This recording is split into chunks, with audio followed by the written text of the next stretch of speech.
Assalamualaikum warahmatullahi wabarakatuh. Bismillahirrahmanirrahim. Welcome back to my channel everybody. I hope आपको मेरी पिछली वाली वीडियो पसंद आई होगी जिसके अंदर मैंने आपको बताया था pros of living in a small or a rural community जो कि मैं रह रही हूँ। ठीक है जी। और मैंने आपको प्रॉमिस किया था कि मैं इंशाल्लाह ताला इसका सेकंड पार्ट भी बनाऊंगी इन विच इज़ अबाउट प्रोज। तो हो गया कॉन्स के बारे में कि चलें जी, फ़ायदे तो होते ही हैं, हर चीज़ के फ़ायदे नुकसान दोनों होते हैं। तो अगर हम लोग रूरल कम्युनिटी की बात करते हैं तो फ़ायदे मैंने आपको बहुत सारे गिनवाए। तो क्या ऐसा है कि इसमें फ़ायदे ही फ़ायदे हैं? तो मैं कहूँगी कि जी, नुकसानात भी हैं। और उन्हीं नुकसानात के बारे में, उन्हीं कॉन्स के बारे में, उन्हीं डिसएडवांटेजेस के बारे में मैं आज आपको बताने वाली हूँ। I try to keep the video short, लेकिन मैं बात इतनी करती हूँ कि वो लंबी से लंबी खिंचती चली जाती है। तो let's dive into it again one more time and let's find out कि इसके नुकसानात क्या हैं। तो सबसे पहला नुकसान एक small community, although I love my community, और अगर मुझसे पूछा जाए कि मैं कहाँ रहना पसंद करूँगी तो मुझे लगता है कि मैं यहीं पे, अगर मुझे कोई घर वर मिलने का चांसेस हों तो I would love to stay here. But they are certain things जो कि थोड़ी सी अनकंफर्टेबल होती हैं कभी कभार, तो उनके बारे में बात कर लेते हैं और चलें। और फिर मैं यही कहूँगी कि हो सकता है जो कॉन्स मेरे लिए हों वो दूसरे के लिए ना हो। ठीक है। तो it differs from person to person, it varies from person to person कि जो मुझे फील हो रहा है which is a negative thing about this community, हो सकता है वो आपको ना लगे।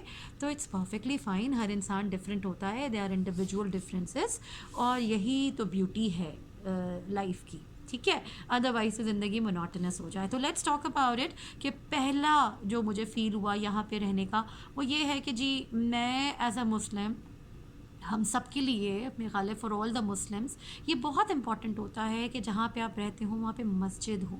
अब द थिंग इज़, क्योंकि we are the only Muslims residing here, जो मैं आपको पहले भी बता चुकी हूँ, कुछ मुसलमान यहाँ पे काम करते हैं, चले जाते हैं, डॉक्टर्स हैं या फार्मासिस्ट्स हैं एंड ऑल दैट, तो वो यहाँ रहते नहीं हैं। तो ज़ाहिर सी बात है, एक मुस्लिम फैमिली के लिए तो मस्जिद का कोई कॉन्सेप्ट हो नहीं सकता। और द इंटरेस्टिंग थिंग इज़ कि मेरे यहाँ आने से पहले मेरा नहीं ख्याल इन लोगों को मुसलमानों का इतना बहुत आइडिया भी था। मैं ख्याल I am the first person with हिजाब वर्किंग इन देयर कम्युनिटी, तो it's a new concept for them. ठीक है, बिल्कुल आप विनिपेग इधर उधर जाते हैं मेन सिटीज़ में तो आप लोगों को देखते हैं, लेकिन ये अपनी कम्युनिटी में we are the first and the only Muslims residing, तो यहाँ पे मस्जिद नहीं है।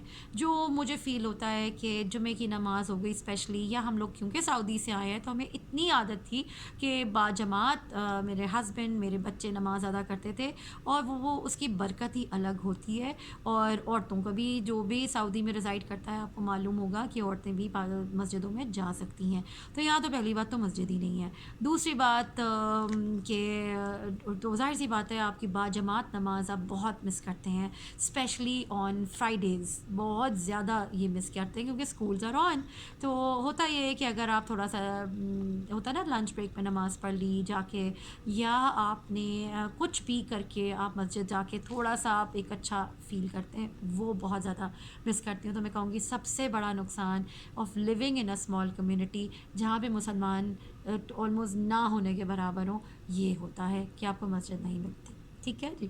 सेकंड ये है कि जी, ऑब्वियसली मस्जिद के अलावा मुसलमान नहीं हैं, तो आपके बच्चों का मुसलमानों के साथ इंटरेक्शन नहीं हो पाता। हम तो बड़े हो गए हैं, ठीक है ना, हमें पता है सही क्या है गलत क्या है, लेकिन when it comes to your children, it's very very important कि वो मुसलमानों में उठे बैठे, उनको पता हो कि जी व्हाट्स राइट व्हाट्स रॉन्ग, और वो बाकी के जो कल्चर है उनसे ज़्यादा इन्फ्लुएंस ना लें। मैं अल्हम्दुलिल्लाह ये नहीं कहूँगी कि मेरे बच्चों को कोई नुकसान हो रहा है नॉन मुस्लिम्स में रहते हुए, क्योंकि उनको घर में बताया जाता है, but still it plays a very very important role. अगर आपके फ्रेंड्स और आपके मिलने जुलना, या आपका जिसे कहते हैं सोशल सर्कल मुसलमानों का हो।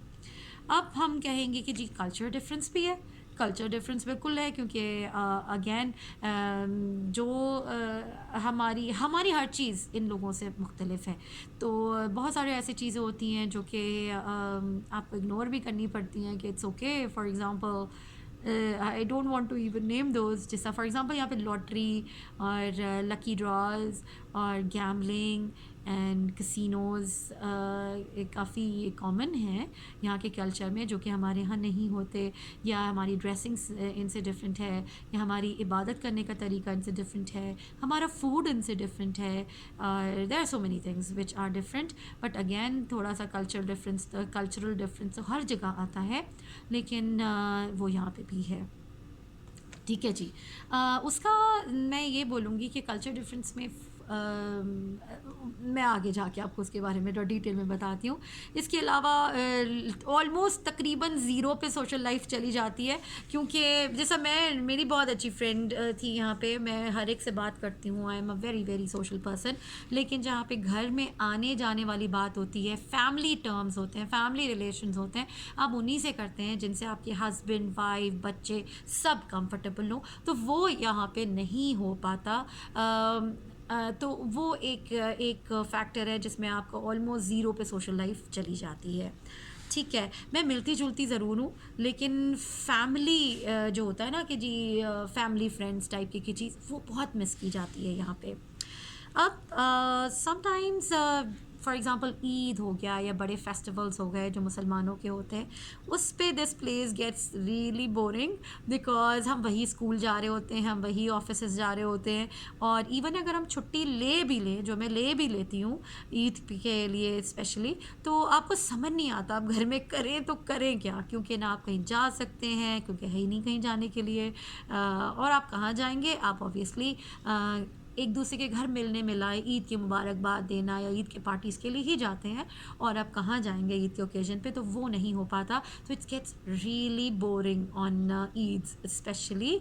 और ऑब्वियसली मुसलमानों के लिए तो ईद ही होती है, ठीक है ना, ईद उल अज़हा हो गया, ईद उल फितर हो गया, तो it gets really boring. Even if you are getting dressed up, even if you are cooking food, you want somebody to come to your place and enjoy, या आप खुद जाना चाहते हैं किसी के घर ताकि एक फैमिली गेट टुगेदर्स हों और थोड़ा फ़न हो, मेहंदी शेंदी लगाना, चांद रात हो गई, या चूड़ियाँ पहनना, या ड्रेसअप होना, या all that, you miss that so much, specially women. ठीक है. अब हम इसके अलावा जब खाने की बात आती है तो हलाल रेस्टोरेंट्स नहीं है यहाँ पे. एक चाइनीज़ रेस्टोरेंट खुला हुआ है, पिज़्ज़ा है रेस्टोरेंट्स. मैं हलाल की बात करती हूँ. आपको कभी कभी वेजिटेरियन ऑप्शंस करने पड़ते हैं, but you have to be very careful कि क्या वो वेजी ऑप्शन सेम ऑयल में तो कुकड नहीं है जिसमें उन्होंने अपना मीट बनाया था, तो वो बहुत मसला हो जाता है. For example let's quote an example from my own school. मैं अपने हाई स्कूल की बात कर रही हूँ, मेरे बच्चे भी इसी स्कूल में पढ़ते हैं. एंड तो अक्सर कैफेटेरिया में जब ये फ़्राइज़ भी बेच रहे होते हैं, तो उन्होंने फ़्राइज़ को उसी फ्रायर में फ्राई किया हुआ होता है जिसमें उन्होंने अभी अभी थोड़ी देर पहले मीट फ्राई करके निकाला था, बिकॉज यहाँ पे सब गोश्त खोर है. They are no vegetarians in this community, and it was a shock to me कि अच्छा ऐसा भी होता है कि कोई भी ऐसा इंसान नहीं है जिसको कोई वेजी ऑप्शन चाहिए, तो we are the only ones. तो अब अच्छी बात यह है कि क्योंकि मैं इनको बता चुकी हूँ अपने फूड रिस्ट्रिक्शंस के बारे में, तो कभी ऐसा होता है कि ये फ्रेश ऑयल होता है and that oil is only use for frying fries, तो वो मुझे बता देते हैं कि जिद oil is clean and your kids can have fries,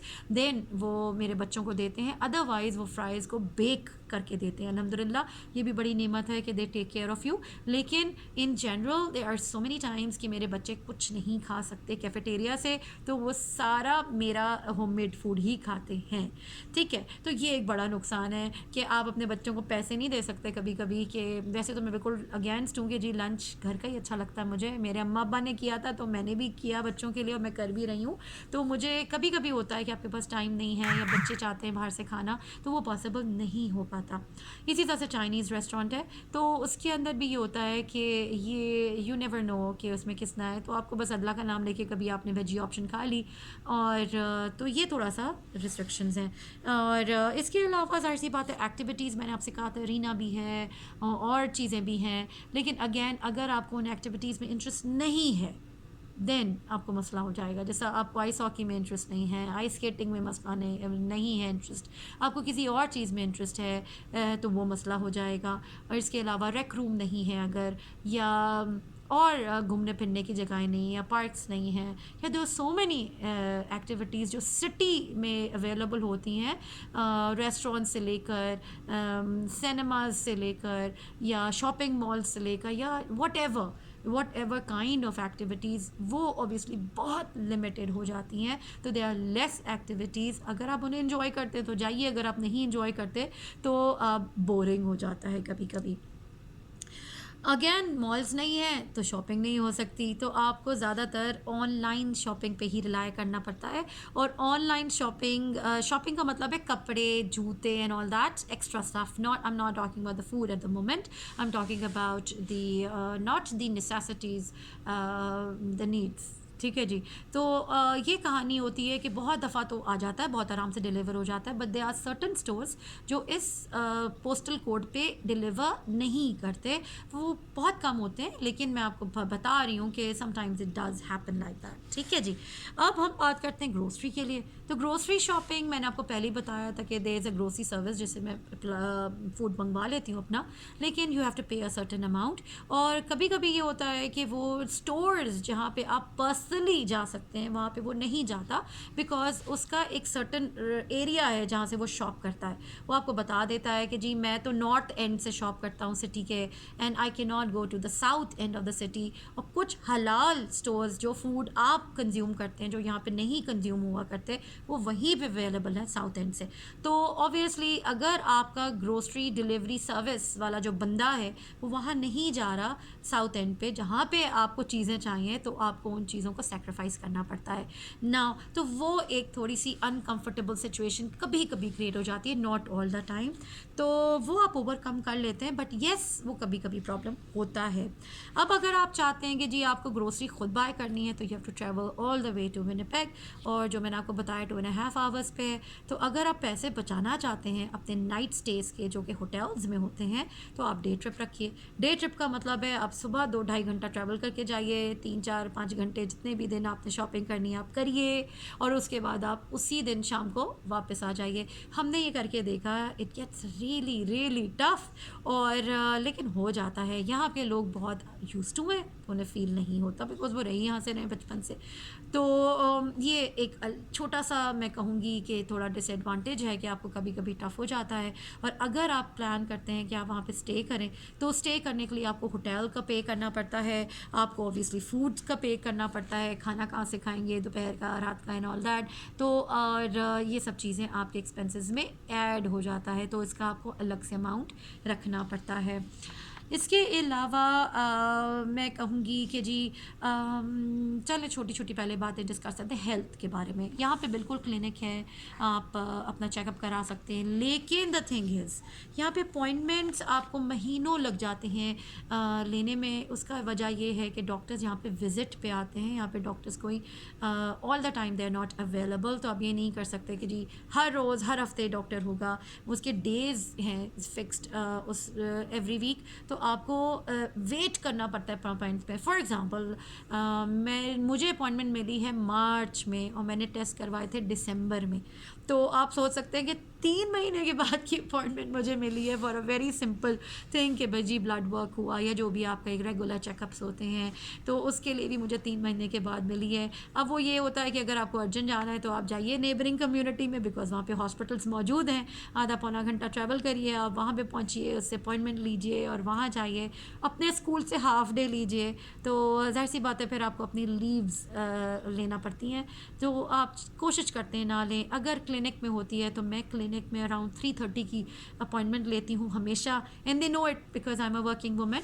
तो मुझे 3:30 बहुत सूट करता है, because school gets over and then मैं थोड़ा सा 15-20 मिनट की छुट्टी ले लेती हूँ, क्योंकि स्कूल बच्चों के लिए ओवर होता है, टीचर्स के लिए नहीं होता।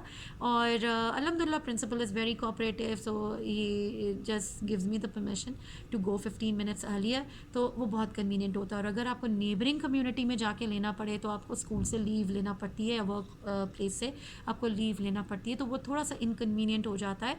तो और फिर प्लस ट्रैवलिंग भी करनी पड़ती है, आपका फ्यूल कंजम्पशन भी होता है एंड ऑल दैट। तो एक तो ये हो गया कि अपॉइंटमेंट में टाइम लगता है, महीनों भी लग जाते हैं। इसके अलावा अगर आपको मेजर टेस्ट करवाने हैं, फॉर एग्जांपल अगर आपको डेंटल कोई है तो यहाँ पे डेंटिस्ट है।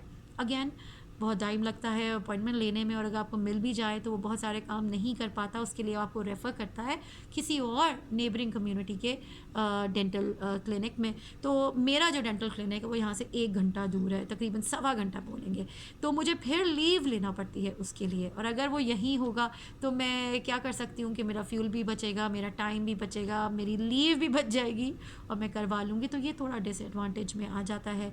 इसके अलावा अगर आपको कोई अल्ट्रासाउंड वगैरह हो गया या एक कोई ऐसी चीज़ हो गई जो आप फीमेल्स से करवाना चाहते हैं, तो क्योंकि यहाँ पे मेडिकल पर्सनल्स कम हैं तो आपको यहाँ पे फ़ीमेल कभी कभी अवेलेबल नहीं होती। तो अगर आपको फ़ीमेल से करवाना है तो आपको फिर ट्रैवल करना पड़ता है। फॉर एग्ज़ाम्पल यहाँ पे एक नेबरिंग कम्युनिटी है, वहाँ पे वो 1.5 घंटा दूर है, मुझे अपना अल्ट्रासाउंड करवाना था और मैंने फ़ीमेल के लिए रिक्वेस्ट किया रेडियोलॉजिस्ट के लिए, तो उन्होंने कहा जी फ़ीमेल रेडियोलॉजिस्ट तो भाई वहाँ 1.5 घंटा दूर अवेलेबल है, तो मुझे वहाँ ट्रैवल करना पड़ा। तो you can well imagine time, फिर मुझे लीव भी लेना पड़ी, फिर फ्यूल इतना हो गया और ये सारी चीज़ें, तो it's a little bit inconvenient. इसके अलावा हस्बैंड का कोई टेस्ट था तो हमें ऑल द वे विनिपेग जाना पड़ा, या एक और कम्युनिटी है वो भी 2-2.5 घंटा दूर है, वहाँ जाना पड़ा। तो माय गॉड, आपको जाने आने में ही 4-5 घंटे लग जाते हैं, होता इतना सा टेस्ट है और ट्रैवलिंग और टाइम में ही आपका दिन बर्बाद हो जाता है, तो वो बहुत मसला है। इसके अलावा मैंने ऑनलाइन शॉपिंग भी बता दिया आपको, क्लिनिक्स के बारे में भी बता दिया, फ़ीमेल्स के बारे में बता दिया। अब बात आती है जॉब्स की, तो यहाँ पे बहुत लिमिटेड जॉब्स हैं। अगर आप यहाँ पे जॉब सिक्योर कर चुके हैं and then you are moving to this small community तो ठीक है। लेकिन अगर आप सोच रहे हैं कि जी मैं पहले यहाँ पे आऊँगा और उसके बाद जॉब हंट करूँगा, तो never do that mistake because there are hardly any jobs. तो आप ये नुकसान हो जाएगा आपका, waste of time, waste of energy, waste of everything. So don't ever do that. Please come in a small community after securing a job. Like मुझे job मिल चुकी थी तो मैंने मूव किया, हस्बैंड को अल्हम्दुलिल्लाह मिल चुकी थी तो अल्लाह का शुक्र है, वो तो आना ही था उन्हें। वैसे एक बात मैं आपको बता रही हूँ, उनको फिर आराम से उनकी जॉब हो चुकी थी, यहाँ लैंड होने से पहले ही ऑनलाइन इंटरव्यू भी हो गया, आपको कॉन्ट्रैक्ट लेटर भी उनको मिल चुका था, देन ही मूव्ड। अगर वो for example let's assume for a time, for just a little bit of a time कि भाई अगर आपको वो उनका कोई यहाँ पे रिलेशन नहीं होता तो वो यहाँ नहीं आ सकते थे अगर उनको जॉब ना मिली होती। उसकी वजह ये भी है कि ये एक रिज़र्व है। रिज़र्व क्या होता है कि ये होते हैं band operated places of first nation and indigenous communities. तो यहाँ पे अगर यहाँ पे किसी नॉर्मल किसी आउटसाइडर को रेंट पे घर नहीं दिए जाते unless and until they are working here. ठीक है जी, तो ये भी मैंने आपको बता दिया। वो एरियाज़, वो प्लेसेस जो कि बैंड ऑपरेटेड होते हैं उन्हें रिज़र्व्स कहा जाता है, और यहाँ पे कोई भी आउटसाइडर ऐसे ही नहीं आ सकता क्योंकि ये सारे घर, ये सब कुछ इनके अंडर होता है। ठीक है जी, and I am living in a reserve. तो not all the small communities are reserves, आप कर सकते हैं, लेकिन जॉब हंट के बगैर, जॉब सिक्योर किए बगैर आई विल नेवर रिकमेंड कि आप किसी स्मॉल कम्युनिटी में मूव करें, बिकॉज स्मॉल कम्युनिटीज़ में जॉब्स भी कम होती है क्योंकि लोग कम होते हैं। ठीक है जी, अब हम बात करते हैं बहुत बहुत इम्पॉर्टेंट चीज़ के लिए, and that is standard of education है। द थिंग इज़ कि यहाँ पे जो करिकुलम है वो मैनिटोबा करिकुलम ही फॉलो हुआ करता है, और टीचर्स भी यहाँ पे they are superb, they are so amazing, they are highly qualified. But the problem is कि यहाँ पे ओवरऑल जो बच्चों का स्टैंडर्ड है वो थोड़ा सा एज़ कम्पेयर टू सिटीज़ कम है, और उसकी वजह है ये है क्योंकि इनमें कंपटीशन नहीं होता। जब कंपटीशन नहीं होता तो ऑब्वियसली इनके जो गोल्स हैं वो बहुत ऊंचे गोल्स नहीं हैं, क्योंकि हम जब इंडो पाक सब कॉन्टिनेंट की बात करते हैं या और डिफरेंट कंट्रीज़ की बात करते हैं तो हमारे गोल्स होते हैं जी हमने अकाउंटेंट बनना है, या हमने डॉक्टर बनना है, या हमने MBA करना है, या व्हाट इंजीनियरिंग करनी है, जो भी आपका इंटरेस्ट है, या टीचिंग करनी है। And for all these professions you need to be highly qualified, only then you'll be able to get a good job. यहाँ पे ये है कि इनके गोल्स बहुत छोटे हैं। For example even if they are going to a trade college तो इट्स ओके, मैं ये नहीं कह रही कि वो गलत है, क्योंकि यहाँ पे ट्रेड्स हाईली पेड हैं। ठीक है जी, अगर आप किसी मैकेनिक को हल्के हाथ मत लीजिएगा, पर आवर उनका रेट $70 है। ठीक है नहीं जी, तो मैं इनको हल्के हाथ मत लीजिए, तो यहाँ पे असल में इधर कंपटीशन कम है, और बच्चों में और जब कंपटीशन कम होता है तो उनमें आगे बढ़ने का, एफ़र्ट पुट करने का वो कम होता है। तो उसकी वजह से क्या होता है कि ओवरऑल जो एक इन्वायरमेंट होता है क्लास का, वो थोड़ा ठंड वाला होता है।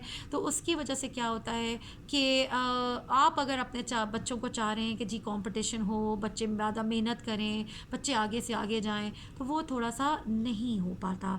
तो बात फिर वही होती है कि टीचर्स कुछ नहीं कर सकते जब उनकी ऑडियंस मेहनत नहीं करना चाह रही होती। तो मैं ये नहीं कह रही कि यहाँ के बच्चे डम हैं, they are not, they are very very very smart. But क्योंकि ओवरऑल एक जो माहौल है वो इतना कॉम्पिटिटिव नहीं है, तो उसकी वजह से मुझे फ़ील होता है कि समटाइम्स कि जो कंपटीशन हमने अपने बचपन में देखा वो इधर मैंने नहीं देखा। तो मुझे लगता है कि कभी कभी वो नेगेटिवली आपके बच्चों को इन्फ्लुएंस कर सकता है। उसका जो रेमेडी आप कह सकते हैं, या उसका मैं कुछ द तोड़ है, वो ये है कि मैं अपने बच्चों को IXL पे या खान एकेडमी पे या और इतनी वेबसाइट्स हैं उन पे मैं बच्चों को होम घर में जाके काम करवाती रहती हूँ। और अल्हम्दुलिल्लाह दे आर रिस्पॉन्सिबल इनफ कि वो ख़ुद भी करते रहते हैं। तो अगर जो चीज़ वो स्कूल में नहीं लर्न कर पा रहे होते हैं due to whatever factors, तो वो घर में कर लेते हैं। तो ये एक और नुकसान है। अगर आप समझते हैं कि आप अपने बच्चों को होम स्कूलिंग करवा सकते हैं, या it's okay and you can survive like that with less competition, तो ठीक है। लेकिन अगर आप समझते हैं कि नहीं, आपके लिए आपके बच्चों की एजुकेशन कमिंग फ्रॉम स्कूल मैं कहूँगी, और एक कॉम्पिटिटिव इन्वायरमेंट बहुत ज़रूरी है, तो ये एक और नुकसान होगा जो आपको एक स्मॉल कम्युनिटी में नहीं मिलेगा। तो ये कुछ ऐसी बातें थी, और I hope I am not leaving any thing behind. मैं लिख लेती हूँ सारी चीज़ें तो ताकि मुझे भूले नहीं। और दिस ऑल जो मैंने आपको बोला वो मेरा पर्सनल एक्सपीरियंस है, तो इसमें कोई किताबी बातें नहीं है। इसके अलावा एक इम्पॉर्टेंट पॉइंट है, buying a house. Since I am living on a reserve means band operated जो ये कम्युनिटी है, तो यहाँ पे अपना घर आप नहीं ख़रीद सकते। तो आपको, अगर आप प्लान करते हैं कि यहीं पे रहना है, जैसा मुझे या हस्बैंड को ये प्लान करना है कि अल्हम्दुलिल्लाह जॉब्स अच्छी हैं, बच्चे खुश हैं, we are settled and if you want to stay here, तो हम बाय नहीं कर सकते। अगर हमें घर बाय करना है तो यहाँ पे 40 मिनट्स दूर एक कम्युनिटी है, वहाँ पे we can buy a house, and क्योंकि वो बैंड ऑपरेटेड नहीं है। तो द थिंग इज़ कि अगर आप 40 मिनट्स दूर जाते हैं तो इसका मतलब है आपको डेली 40 मिनट्स आना अपने वर्क प्लेस पे, 40 मिनट्स जाना अपने वर्क प्लेस पे। विंटर में ये टाइम और बढ़ जाएगा। और वो जो फैसिलिटीज़ हमें मिली हुई हैं कि जी कंपनी बेस्ड है, ये सारा maintenance they are going to take care of that, वो नहीं हो पाएगा। तो फ्यूल बढ़ जाएगा, टाइम बढ़ जाएगा, कम्यूटिंग बढ़ जाएगी। There are so many things that you have to let go if you want to buy your own house. Otherwise the other thing is you just keep on living on a rented unit just like us. तो ये थे कुछ cons, कुछ disadvantages of living in a small community. So I hope आपको कुछ समझ आई हो और आपको ये फ़ायदेमंद लगी हो वीडियो। और just leave your comments, और अगर कोई questions हैं या कुछ भी चीज़ हैं तो आप comment section में डाल सकते हैं। Don't forget to like and share this video of mine and subscribe to my channel। दुआ में याद रखिएगा, इंशाल्लाह नेक्स्ट वीडियो में मिलेंगे। अस्सलामु अलैकुम वरहमतुल्लाहि वबरकातुहू।